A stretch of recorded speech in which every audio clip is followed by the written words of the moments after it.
Hey, what up, everybody? This is Chris Roscoe with Operation Moksha, and today I'm talking about an idea that's really special to me.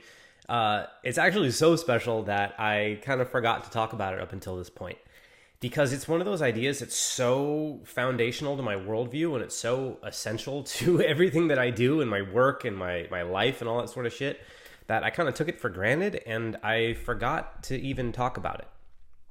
So today I'm going to be talking about the idea that we're more similar than we are different.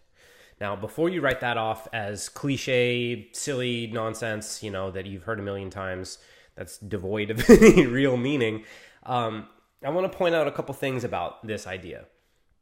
First of all, I don't think we're often taught about the ways in which we're different and the ways in which we're similar. So we hear that we're more similar than we are different, and that doesn't mean a whole lot because those similarities, the fundamental inherent similarities between human beings, aren't necessarily talked about or broken down in any kind of meaningful way that can actually impact our relationships. And there's also another element to this where, what about our enemies? If as a general rule, we're more similar than we are different, what about the people that we hate? Are we similar to them? What about the people that are doing terrible things? What about all the worst people in history? What about all that?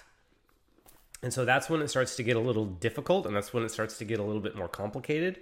And so that's kind of the area that I want to talk about a little bit. First of all, I'm going to talk about what the similarities actually are, and then how they impact our lives, our interpersonal lives, and our lives in the collective.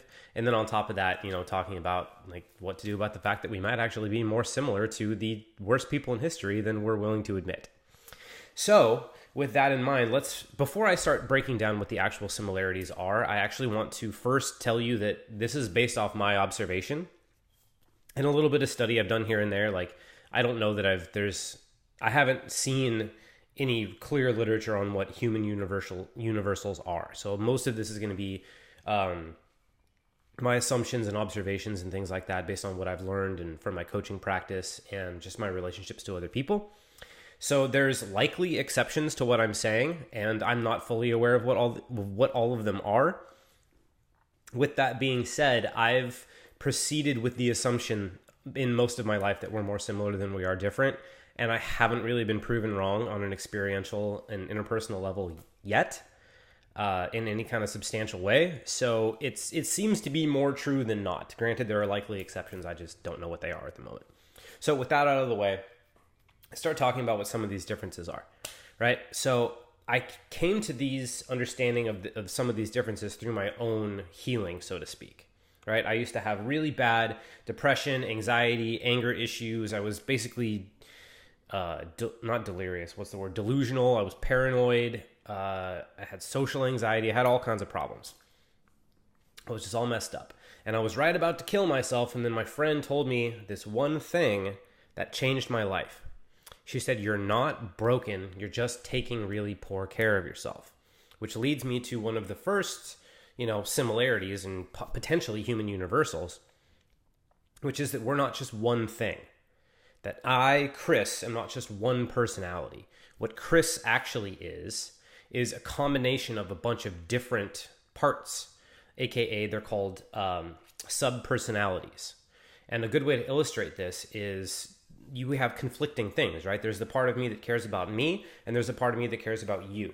There's the part of me that loves to do stuff like this, like make videos, and I get really excited about it, and I love it. And then there's a part of me that's afraid that I'm terrible at it. And, there's the part that really wants to go and connect with people and have these really meaningful experiences. And then there's the part that's afraid that people are going to judge and blah, blah, blah, blah, blah. So we have these different parts of ourselves and then there's the part of you that governs hygiene and sleep and all that shit. So there's all these different parts of your personality, and they all exist in varying degrees of health depending on how well you take care of them. And that seems to be fairly universal. That's one of the assumptions I based my coaching practice around. And what I do in my coaching practice is I help people find all the parts of themselves they're not taking care of and take care of them until they become healthy. And that seems to be a predictable and repeatable process that seems to be more or less the same for just about everybody that I meet, as long as they have the self-awareness and the willingness to be uncomfortable. So one of the similarities that, just to break it down again, is that we're made up of parts that have different needs, desires, outlooks, and all these sorts of things. And if we take good care of them, they will be healthy. If we don't take good care of them, they will be unhealthy. And what taking good care of them actually means is listening to them with a genuine curiosity for what they're saying and why they're saying it, and then listening for any underlying meaning that might be hidden or underlying wisdom that might be hidden, and then integrating that wisdom into your life.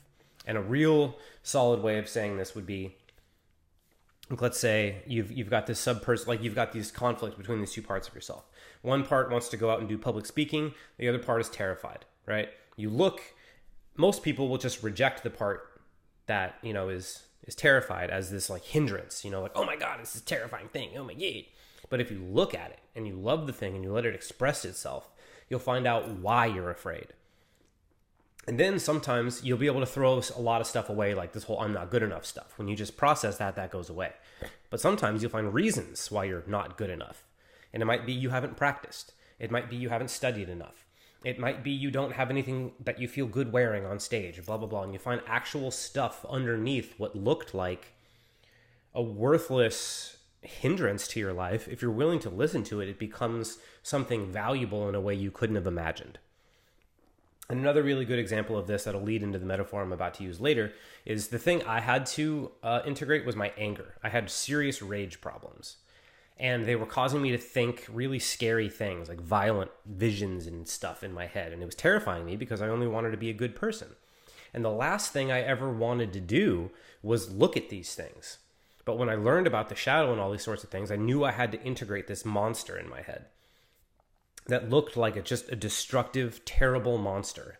And I had to let it express itself in safe, healthy ways, of course, and then find out underneath that it was only so angry at the world because it's the part of me that's supposed to take care of me and set my boundaries and get what I want out of life. And I was ignoring it because I thought that being selfish was bad. And once I started setting appropriate boundaries, the anger and the rage and the violent thoughts and visions and stuff went away. And it got replaced by calmly and lovingly setting my boundaries and holding them and communicating difficult things that needed to be communicated easily and lovingly so that they don't pile up and become a big rage monster. So even the most terrifying, destructive, and awful part of our personality, when listened to, becomes valuable. And this I accepted as a human universal. And that the way to do it was through love and listening and understanding and being willing to offer that olive branch, so to speak, and say that, like, no matter how terrible what you're saying is, I trust that underneath of it is something valuable that you and I can agree on, and we'll figure out what that is and we'll work together. I accepted this as more or less of a human universal and I see it with every single part of my personality. No matter how terrible it is, there's always something beautiful and valuable underneath. And with my clients, it's the same thing. Whether it's their shame or their fear or their anger or their whatever, underneath there's always a valuable reason for it existing. And when you integrate that reason into your life, you become healthier. And so that's basically the main similarity that I'm going to talk about today, and it's basically the idea that if you treat people lovingly, they get healthy. And if you treat people unlovingly, they get unhealthy, right? And so this seems fairly common sense, fairly safe, like not that big of a deal. People have been more or less saying stuff like this without clearly defining it for a little while now.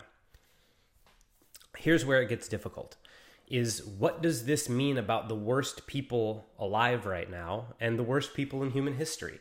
Does the same principle apply to them? Are we really more similar to them than we are different?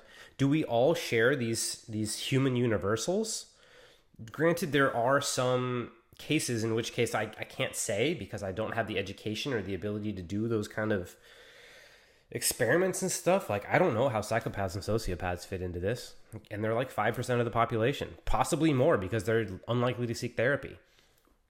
Narcissists, same type of shit. So it's like there are definitely outliers that don't fit into this. And when you're talking about the worst people in history, like a lot of the times they are that. So it's very difficult to find the middle ground there. And at the same time, there are things that have been predictable, awful things that have happened that have been predictable, that when I've looked at these human universals, I was kind of able to see them coming, as terrible as that is, as see them coming and feel somewhat helpless to stop it, even though, I'm trying to help people integrate their shadows so we can avoid this catastrophe. And here's what I'll tell you about. So in the 2016 election, I had been integrating my shadow for a few years. I had, learned a lot about how to deal with the worst parts of myself and essentially the worst parts of people and the worst parts of humanity. I'd learned how to successfully deal with that and integrate it and turn it into something valuable. And I'd learned the danger of shunning it. Because what happens is when you take a part of yourself that you could have brought back into health and you shun it and you push it away with anger and hatred and all these sorts of things, it gets stronger. And because it wants to be heard, because every single part of you wants to be heard. And when you hold a part of yourself down, it will fight you to get heard, and then you have to fight it harder, and then it has to fight you harder, and it becomes this conflict that goes out of control until either you have a psychotic break or you have an intentional breakthrough that allows you to see things in a way you've never seen before, integrate the wisdom, and bring these intense polarities into balance. And so, since I was willing to believe that this is essentially a human universal, during this 2016 election, when people started getting really scared about white supremacy and the alt-right and all these sorts of things, and then on the other side, people got really freaked out about this communist thing and Antifa going out and beating people up and social justice and all these sorts of things. Like, it got crazier and crazier. Next thing you know, there's people dying in the streets all around the world for the same reasons. And it's fucking awful. And at the same time, it's kind of predictable, and I wish it wasn't. Actually, no, I'm glad it's I'm glad it's predictable, because it's predictable for a set of reasons that make it fairly easy to deal with. This is why I'm so big on shadow work, is because inside of a human being, these two poles, these two opposing pieces of conflict get bigger and bigger and bigger until the person either goes crazy or is forced to become healthy. And I think shadow work and embracing these human universals is the way to keep us from collectively going through a mass psychosis. Shadow work and integrating these poles and finding the value in that which we hate most is our way to have an intentional breakthrough and balance these seemingly opposing forces into harmony. And I don't want to see this conflict get worse and worse and worse. And this stuff's predictable. And we can make a difference by integrating our own shadows and learning to find the value where we didn't see any before. And a way that I want to illustrate this is on my YouTube page. For a while now, there's been a series of, I think, 4 different videos that outline 4 actual, either neo-Nazis or white supremacists or Klan members or whatever. It outlines their process of redemption, so to speak, where it's never hate and shame and anger and all those sorts of things that get a person like that to change. All the hate and the shame and the anger does to someone who's essentially embodying this fragmented part of our own shadow, because we're all connected through the collective unconscious. And so the parts of my shadow will have a role to play in the collective. So quite literally, these people are a result of our own collective shadow. So there is responsibility for us to take on a very real level. Now, with that in mind, if I treat this person as the same as a part of my psyche, which essentially they are because they share the same traits as my psyche, if I treat them with love and compassion and understanding and look for the underlying thing that they were really caring about, chances are they just want to feel safe. Chances are they just want to feel heard. Chances are they just want, to make sure that their families are taken care of and that they get to be proud of who they are. And, if that saves lives, I'm kind of okay with that. And so this video series that I'm talking about is you see these people that were fully enraptured in these lifestyles, and you see what changes their mind. It's they project this image of hate out into the world, and then when they meet somebody that they're trained to hate, and they're not the thing that they've been told they are, that they're actually really cool, the hate starts to break down, and the person starts to ask questions, and the person starts to get curious. And if all we ever do is prove that we are this thing in opposition to them that won't allow them to be what they are, all they're ever going to see us as is an obstacle. And we already know they're not well, so they're going to be violent. And we can stop this. We can stop this. Just like a self-destructive part of your personality, you know it's going to be self-destructive. And if you embrace it and you try to find something to help it become healthier, it becomes a part of the whole and it stops destroying you. And the same is true for people. And I urge you to watch this video series. It's on my YouTube channel, because you will watch what actually transforms people and what makes it worse. And when you overlay that type of frame and that type of underlying human fundamentality on it, it's like it changes the game. And it's really urgent for us to be integrating these polls and looking at this shit if we have a chance at, you know, avoiding a fucking civil war or totalitarianism. Because it's like as these get more and more intense, we're either going to get left-wing totalitarian, you know what I'm saying, or right-wing totalitarianism, or we're going to have a civil war, or like none of the options other than integrating the polarities seem very good to me. And again, it's all predictable based on human experience. When you see what happens in a conflict in yourself over a long enough period of time in enough different ways, it's like, okay, I see how that's going to go. So let's do something about it. Let's make a change. Let's embrace the ways that we're more similar than we are different. And let's find a way to bring all that into harmony so that we can have the life that we really want. We're at a fucking choice point right now where we either choose life, we choose harmony, we choose integration, or we choose complete destruction. And it's entirely up to us. And the thing about it is all you have to do is get your life right. You have to get your head right in order to be able to contribute and see the problems for what they are, to be able to see a balanced perspective and find the middle ground. That's all it takes, is you getting your mind and your life together. So like, why the fuck not? What are you waiting for? And if you need help, let me know. I would love to help you. I would love to be on your side in this. You know, like, it's not easy, but it's courageous and it's heroic and it's what we need. And so with all that in mind, I want to fucking help you. And if you're serious about being someone who can stand on their own 2 feet and face the world as it is and make the best, most harmonious decisions for the future of us and our planet and our children and our grandchildren and all that sort of shit, then like, reach out and let me help you. And I will be there for you every step of the way. And so, you know, I hope this was inspiring. I hope this was helpful. I hope this lights a fire under your ass to show you how much you can do in the world with just shifting your perspective.